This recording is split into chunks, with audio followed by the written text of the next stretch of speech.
Hi everyone, welcome to Activity Planning 101. My name's Yami and I am the current director at Wardlow Park. This is going to be my fourth summer with the city.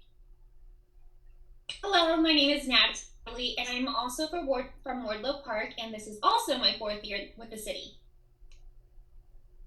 Hello, my name is Matthew or Matt, and I'm at Eldorado Park, and this is my third summer with the city.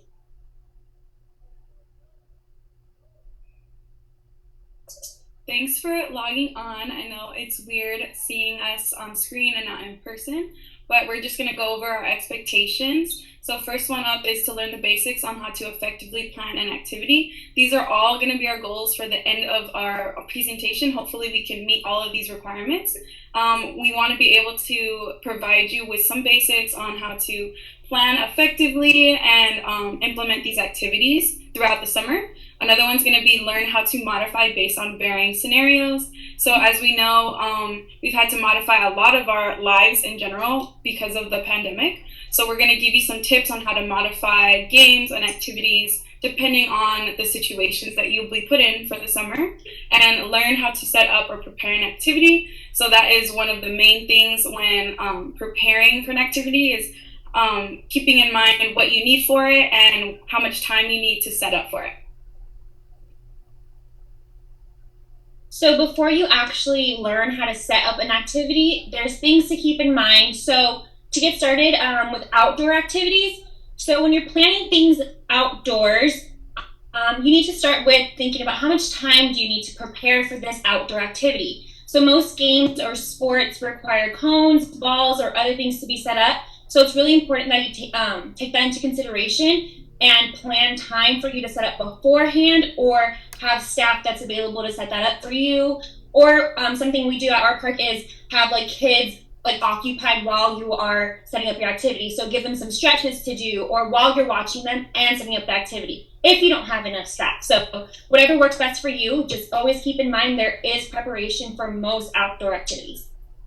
After that, you have your equipment needed. You need to ask yourself, does your park have enough equipment for you to play whatever activity you're trying to play? So remember, we cannot share balls or equipment, anything like that, unless you sanitize in between uses. But to keep yourself from running around cleaning every time, it's better to just make sure you have enough for each camper to have their own. And then after equipment is space. So do you have enough safe space at your park to execute your activity? Emphasis on the safe space, because a lot of times our parks are a public place, and a lot of times people do take up our area. So you need to make sure that there's enough space for your campers to be able to play this game or activity without, getting too close to the public. After space, we have age. So is the game or activity you're setting up appropriate for the campers in your group? Do you have different age ranges? So do you have like an older kid playing against a young kid? Ways you can modify that, examples you'll learn later, but just something real quick, like if you're playing soccer and you have a really big field but you have 5-year-olds in your group, you can maybe make the field smaller, or vice versa. If the field's already small, make it bigger for your older campers. But like I said, you'll learn more about that later. And then lastly, next is the number of kids or campers in your group. So a lot of games require a large amount of campers while others don't. So you need to keep in mind how many people are in your group. This is most important like during extended care. So a lot of kids go home or leave early. So you always have to think, how many people do you have in your group, and how can I modify this if that number changes? Now, lastly, is the weather. So is the weather permitting for your outdoor activity? It's going to be summer. It's going to be really hot. So you don't want your campers running out there when it's super hot. You have to keep in mind, give them water breaks, put them in the shade. We don't want to keep them from playing every game just because it's hot. We still want to encourage them to play, but just keep in mind, it's going to be hot. How can we help our campers have the best time they can? Next up, things to keep in mind for indoor activities. So also with like outdoor, you have prep time, and indoor activities are more like crafts or indoor games. So that sometimes does require more prep. So like pouring out paint, passing out scissors and glue and all that. A lot, like, have your staff that's available do that for you, or like I said, when you're planning outdoor activities, have that doing that while your campers are busy, not just sitting there waiting for you to prep. Next, just like equipment supplies, do you have enough for everyone? So again, we're not supposed to share anything. Campers should be supplied with their own box and own supplies, so make sure that is all set up and ready for them. And then similar again to the age and grade level, this one's a little different since it's for crafts. Is your craft appropriate for your age range? So like you don't want your 5-year-old doing extreme cutting or gluing. Same thing, like you don't want your older kids, your 12-year-olds doing something that is only interesting for a 5-year-old. So it's always important to keep in mind what interests them and is it appropriate. And then space. So just like outdoors, we need to keep our campers spaced out indoors. So does your facility have enough space to keep them apart? Are they 6 feet apart, sitting in those 6 feet tables? Are they asking for help? And are they spaced out enough when asking for help? So we can't be all bunched up. You know, if someone needs help with cutting or gluing, like we need to make sure we keep in mind with the social distancing. Lastly, the cleanup. So do you plan enough time? Oh, you have to plan enough time to clean up, right? So a lot of times crafts get messy. There's paint spill. There's things that need to be cleaned, washed. So make sure you always have time to do that or have someone do that for you while you are finishing up your craft. Also, it's important to have campers know where to put their supplies and crafts when they're done. That way, again, we avoid them bunching up, getting close together, because we do need to maintain the social distancing. So always plan a space for them to put their dirty paint cups or their glues or whatever you have for that craft.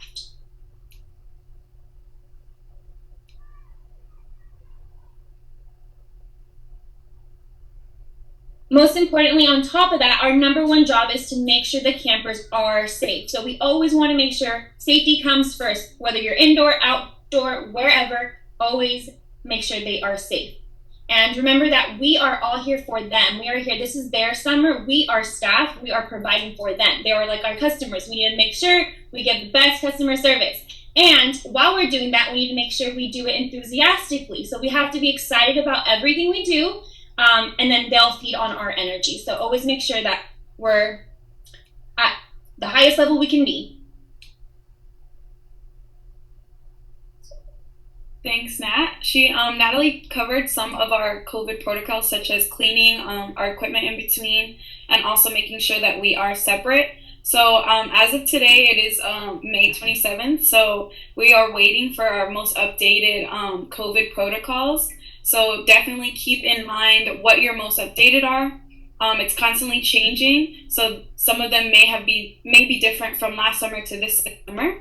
So due to these new protocols, we've had to modify a lot of our activities, a lot of our games, and same thing we're going to be doing this summer. You know, maybe we'll be closer to 3 feet, maybe we can use same equipment, but definitely just contact your supervisors, your lead staff. Just make sure that you guys are following the most updated CDC guidelines and protocols.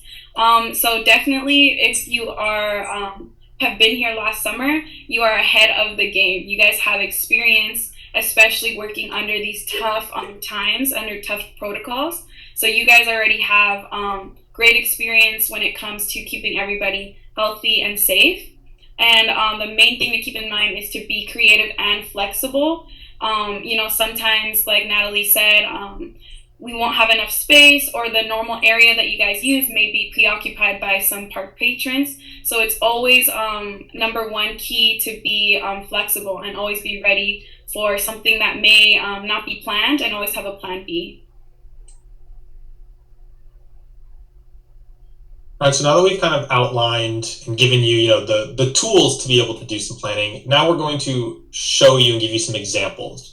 So the first example that we're going to go with is a game that all the kids here at Eldorado like a lot, Over the Line Kickball. It is an adaptation of normal kickball. Like we said, you may need to modify and change some of your games around to fit the current COVID protocols. So when planning this activity specifically, there's a couple things to keep in mind. Like we mentioned earlier, selecting your location of the game is very important. You need to learn your park and know the lay of the land. I have two diagrams up on the screen. One is of a baseball diamond, and one's just a grassy area. Here at Eldorado, we do have a baseball diamond that we have access to and the kids can play on. So, we're able to use that for this game. but there are a lot of parks that maybe don't have access to a baseball diamond. In order to play this game, you need to make sure you block out a safe area of grass and set the game up a little bit differently. So it's all about knowing and understanding what you have at your park.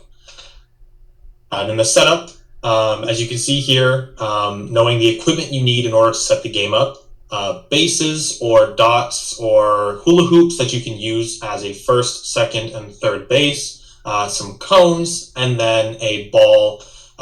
With the current protocols, it is 1 ball per camper, so make sure you have a big bag of soccer balls, rubber handballs that you can use, and 1 per child. Even though they are kicking it and not supposed to be touching it with their hands, they do need to all have their own. So it's another one of those things that you need to plan ahead and make sure that you know how many kids you have and how much equipment to take out with you to set up this game.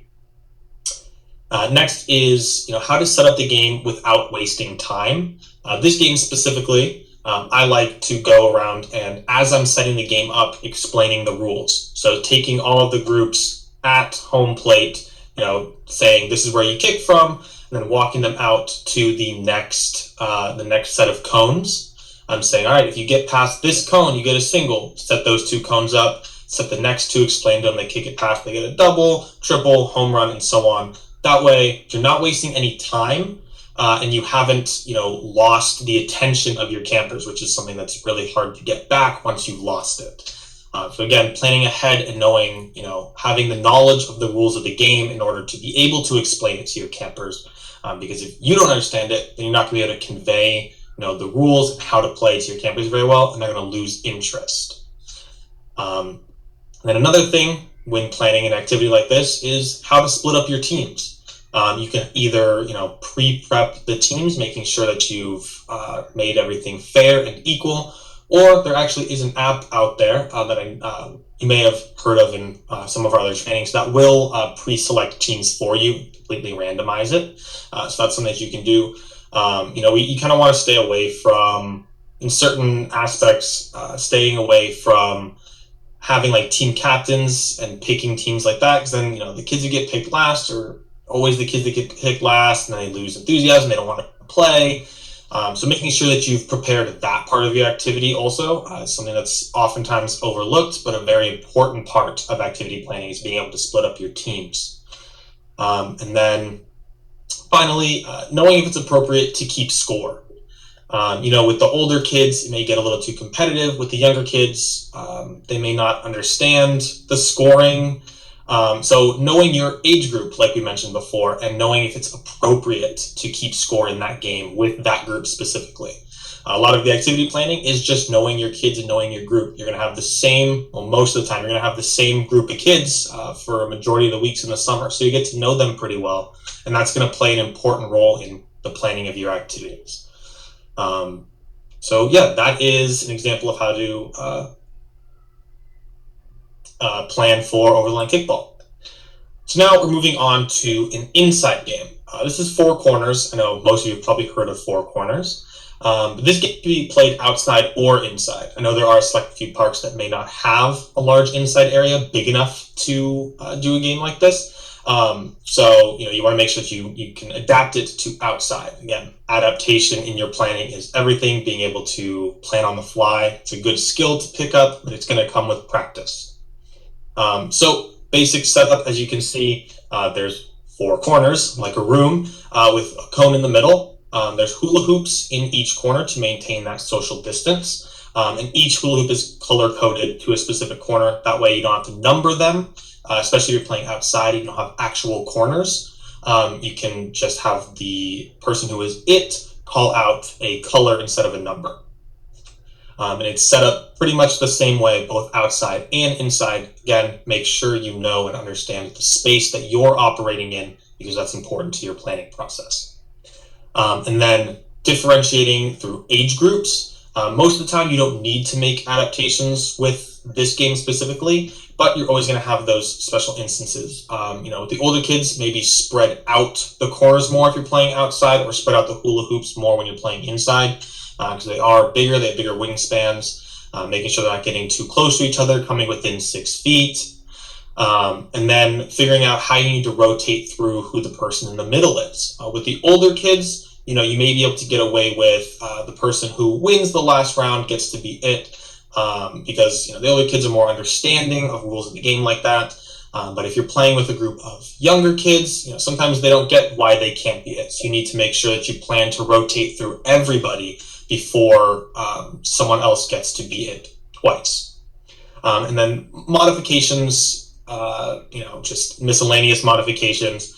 If you have children who maybe aren't as mobile or can't get to corners quick enough, you could always have them just point to a corner, or allow extra time between rounds for all of your campers to be able to get to a corner and find a spot in each of those corners, and be able to allow everybody to play. Or if somebody doesn't want to play, be able to allow them to help you out, making sure that they can be a referee and being able to call people out. Oh, you didn't get to a corner in time, or oh, you're trying to switch corners, I caught you, I'm not gonna let you do that.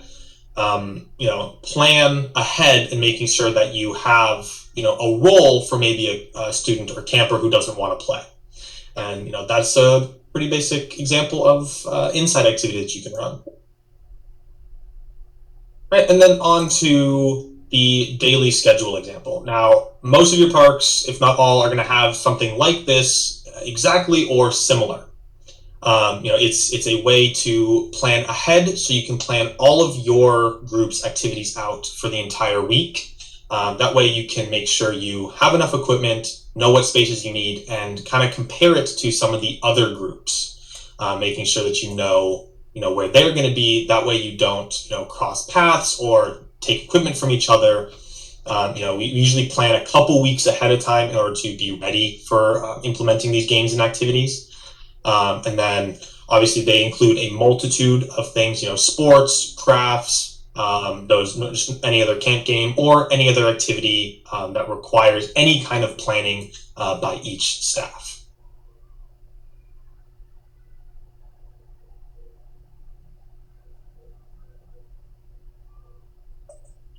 Thanks, Matt. Sorry about that. Kind of to add on to what Matt was saying about our daily schedules, it's not just up to the lead staff.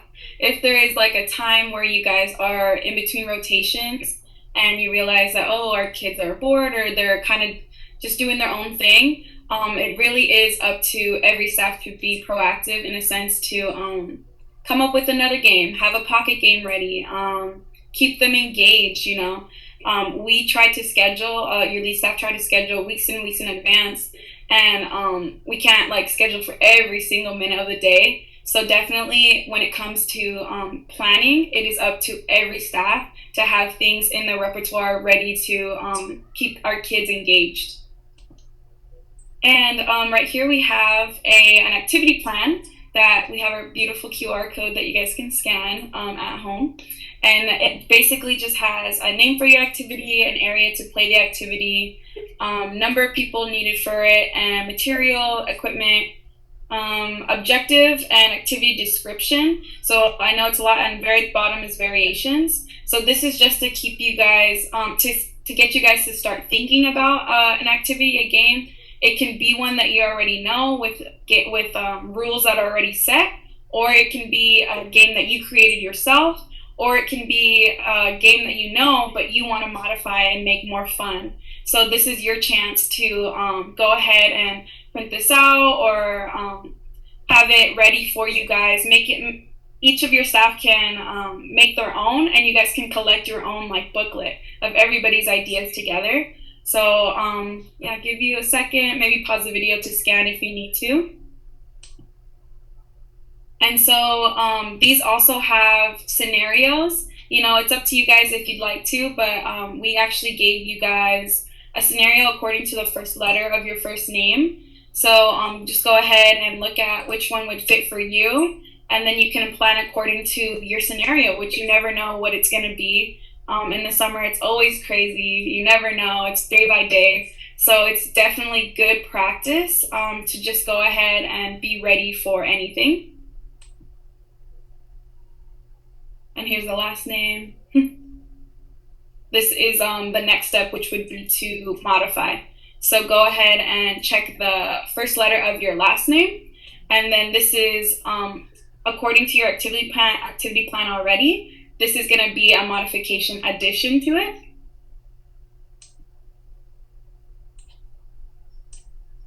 And that is all we have for you guys. Thank you so much for listening. I hope everyone has a great summer. We believe in you. You guys will have an awesome time.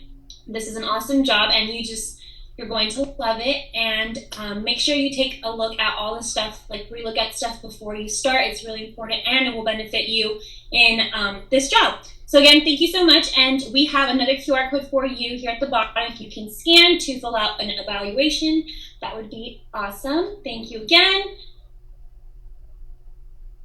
Thank you. Thank you. Bye.